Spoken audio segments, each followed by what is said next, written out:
Assalamualaikum warahmatullahi wabarakatuh. Perkenalkan, nama saya Anja Prasetyo dengan NPM J1B021092. Saya akan membacakan khotbah tentang bencana, ujian atau azab. Masyiral muslimin rahimakumullah. Serangkaian bencana di awal hingga akhir 21 ini melanda sejumlah wilayah Indonesia, mulai banjir, bandang, longsor hingga gunung meletus. Beragam bencana alam itu telah merenggut banyak korban jiwa maupun luka-luka. Sederet bencana yang menimpa rakyat Indonesia ini muncul sebuah pertanyaan, apakah bencana itu ujian atau azab yang Allah timpakan kepada bangsa Indonesia? Hadirin rahimakumullah. Bencana atau musibah ada kalanya ujian dan ada kalanya merupakan azab yang disegerakan di dunia. Dari mana kita mengetahui bahwa sebuah bencana dan musibah adalah ujian atau azab? Apabila musibah itu ditimpakan kepada orang-orang yang shohib, yang taat kepada Allah Ta'ala, maka ia adalah ujian yang meninggikan derajat mereka dan mengingat kadangkan pahala mereka di akhirat. Musibah yang merupakan ujian ini ditampilkan Allah kepada orang-orang yang dikehendakinya kebaikan pada dirinya, sebagai para nabi, para wali, para ulama yang mengamalkan ilmunya dan orang-orang shohib lainnya. Rasulullah Shallallahu Alaihi Wasallam bersabda, Man yuridillahu bihi khairan yusrib minhu. Maknanya, barang siapa yang Allah kehendaki kepada dirinya, maka akan menimpakan musibah kepadanya. Hadis riwayat Al-Bukhari. Dari hadis ini dapat dipahami bahwa seorang yang dikehendaki kebaikan dan derajat yang tinggi kepada dirinya, maka Allah melindunginya dari musibah agama dan menimpanya berbagai musibah dunia pada dirinya, anaknya, hartanya, ataupun orang yang dicintai. Musibah agama adalah seperti meninggalkan sholat 5 waktu, berjudi, berzina, mencuri, dan lain sebagainya. Sedangkan musibah dunia sangat banyak bentuknya, di antaranya kemiskinan, sakit, ditinggal mati orang yang dicintai, diperlakukan buruk orang lain, dan sebagainya.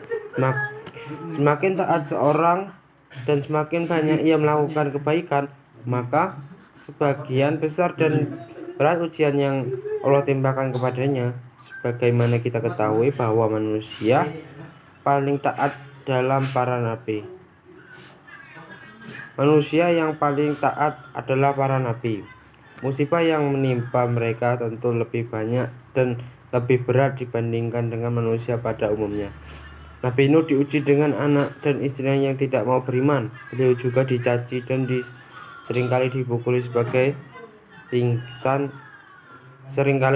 sampai pingsan ketika menyampaikan dakwah kepada umatnya.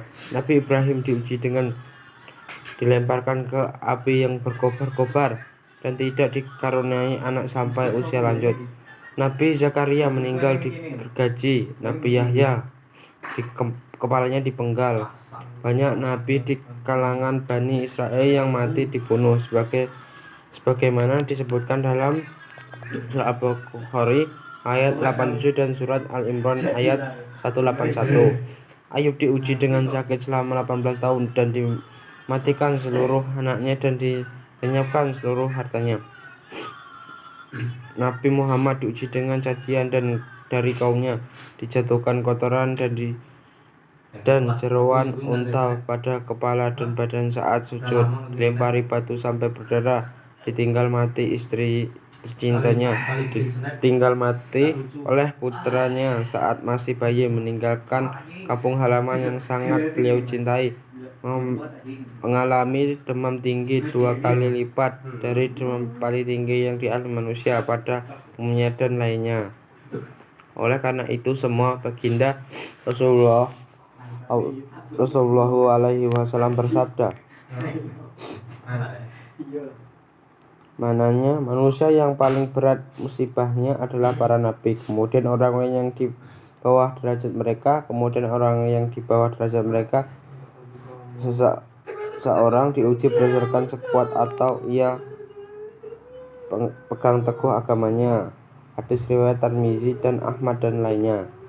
Allah Rasulullah SAW juga bersabda, maknanya sungguhnya pahala yang besar apabila Allah Ta'ala mencintai suatu kaum, maka Allah akan menimpakan musibah kepada mereka. Barang siapa yang ridha, maka maridhanya, dan barang siapa yang tidak ridha, maka Allah murka kepadanya.